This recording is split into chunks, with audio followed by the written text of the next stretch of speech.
দেবশ্রী নারায়ণ, দেবশ্রী নারায়ণ। এই তো মামা ঠাকুর, আমি এখানে আছি, যাচ্ছি মামা ঠাকুর, যাচ্ছি।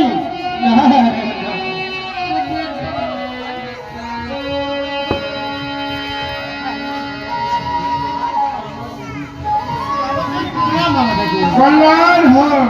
আমায় কি জন্ম স্মরণ করেছো মামা ঠাকুর? দেবশ্রী নারায়ণ, আমি বহুদিন থেকে এই হরিনাম সংকীর্তন শ্রবণ করি।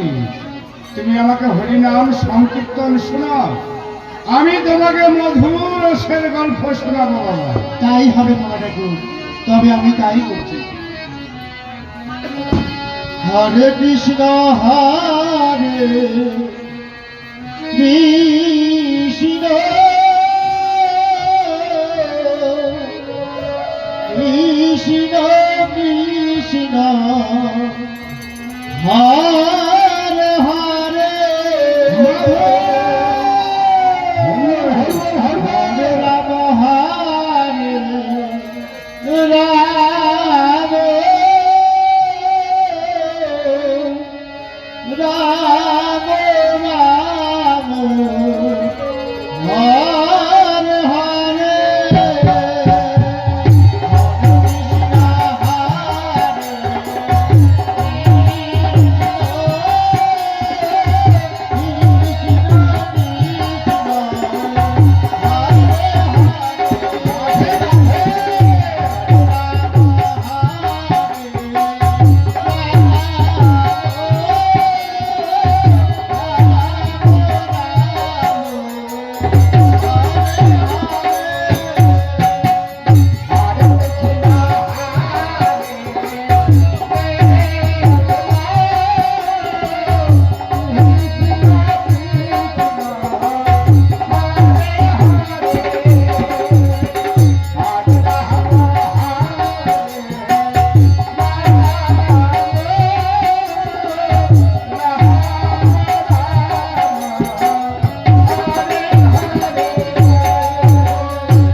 দেবসেনা এ হরিনাম সংকীর্তন শ্রবণ করে আমার মনে পড়েছে কি মনে পড়ছে বাবা ঠাকুর? এই কৈলাস আমি দেবসেবা করিনি। সে তো আনন্দের বিষয় বাবা ঠাকুর।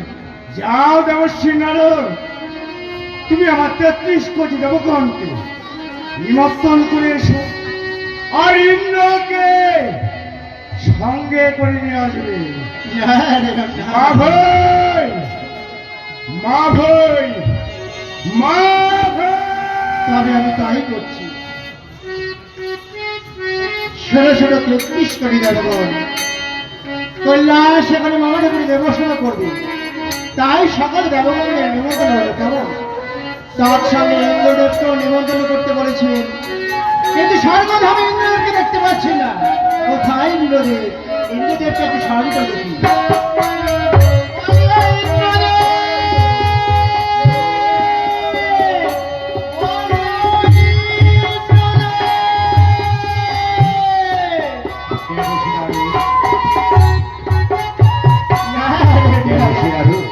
এসে গেছে ইন্দ্রদেব। আমায় কেমন স্মরণ করছি ইন্দ্রদেব, আনন্দের খবর রয়েছে ইন্দ্রদেব। হ্যাঁ বলো। কৈলাস করে মামা ঠাকুর দেবসেবা করবে, তাই তো মনে স্থির করিয়াছে। তাই সকল দেবগণকে নিমন্ত্রণ করার জন্য আমাকে বাহ, তাই কি দেবসেনা? এমনকি